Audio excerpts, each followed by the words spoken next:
4 कच्चे घड़ा थे महाराज, उनको उठाया, एक घड़ा उठाया तो एक बच्चा वहां से भाग दिया। उस मैया को धीरज बन गया कि प्रभु मेरी ओर नजर किए हुए हैं। धीरे धीरे जैसे चारों घड़े उठाए तो चारों बच्चे वहां से भाग दिए। बोलिए गोविंद भगवान की। आज महाराज चारों बच्चे बच जाते हैं। प्रहलाद जी ने देखा, भक्त प्रहलाद जो थे उस मैया के चरणों में गिर गए, कहने लगे माँ आज से मैं समझ गया कि मेरा पिता तो एक अधर्मी है, अगर प्रभु है तो ऊपर वाले हैं, और मेरा पिता एक पापी है जो प्रभु के नाम को लेने से रोकता है। लेकिन मैया तू धन्य है, आज से मैया तू मेरी गुरु बन गई। आज महाराज जैसे कहा कि मैया आज के बाद तू मेरी गुरु बन गई, आज वहीं से बताया है कि भक्त प्रहलाद के ऊपर और वही प्रभु का रंग नाम वही सवार हो जाता है। आज प्रहलाद जी घर पर आए, दूसरा दिन हुआ। दूसरा दिन होने के बाद में जैसे स्कूल में पहुंचे, और स्कूल में पहुंचने के बाद में मास्टर साहब ने कहा कि बेटा ऐसा करो कि ये जो बच्चे हैं हमारे सिर में दर्द हो रहा है तो इन बच्चों को कुछ पढ़ा दो। जैसे इतना कहा मास्टर साहब चले गए, कहने लगे भैया देखो सभी लोग तैयार हो जाओ। तो प्रहलाद जी ने पढ़ाया तो उसमें सारी कॉपियों में क्या लिखाया, सिर्फ राम नाम लिखाया। कहने लगे भैया अरे ये पट्टियां तो भर गई। कहने लगे अगर भर गई हैं तो मास्टर साहब को जाकर के चेक करा दो। इधर मास्टर साहब के पास से पहुंचे, उन्होंने देखा, प्रहलाद को बुलाया, कहने लगे क्यों बेटा, अरे इसमें तुमने क्या लिखाया? कहने लगे कुछ नहीं, जो आपने बोला वही मैंने लिखा दिया। कहने लगे अरे क्यों नालायक, अरे जो तेरे पिता का दुश्मन है, बैरी है, तो उसी का नाम लिखवा रहा है। आज के बाद ये गलती नहीं होनी चाहिए। कहने लगे ठीक है गुरुदेव, आज के बाद ये गलती नहीं होगी।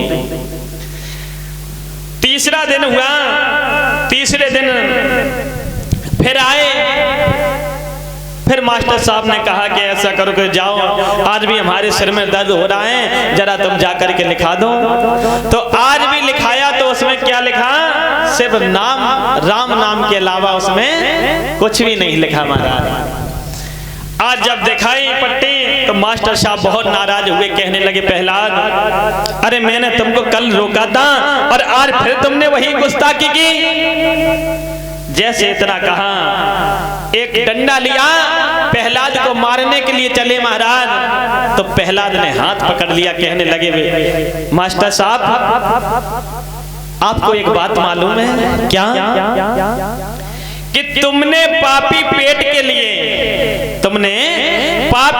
के लिए और पापी पैसा परमेश्वर माना है, और थोड़ी सी प्रभुता पाकर मेरा बाप हुआ दीवाना है। अरे वो अमर हो गया तो वो ये समझ रहा है कि मेरे सिवा कोई संसार में नहीं है। और मास्टर साहब अरे मेरी तो ऐसी सम्मत है, मेरी तो ऐसी सम्मत है, और कांटों से रिश्ता जोड़ूंगा, चाहे तुम मारो चाहे पिता मारे तो राम नाम नहीं छोड़ूंगा। जैसे महाराज इतना सुना, सोचने लगे कि ये अपनी बात से पीछे हटने वाला नहीं है। आज खींचते हुए हिरण्यकश्यप के पास से पहुंचे, कहने लगे महाराज ये जो आपका बालक है इसके ऊपर ना मालूम कैसे राम नाम का भूत सवार हो गया।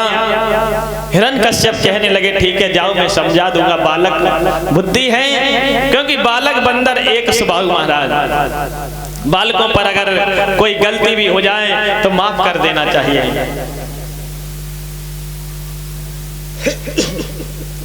इधर कहा है कि जाओ, इधर प्रहलाद को काफी समझाया हिरण्यकश्यप ने, लेकिन नहीं माने।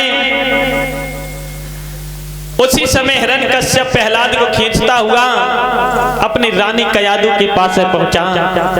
कहने लगे, रानी, इस पर भूत सवार हो गया राम नाम का, अगर ये समझ जाए तो समझा देना, और नहीं समझे तो इस कटोरी में ये जहर है, इसको खिला देना, अगर तुम हमारी सच्ची पत्नी हो। और एक बात कही,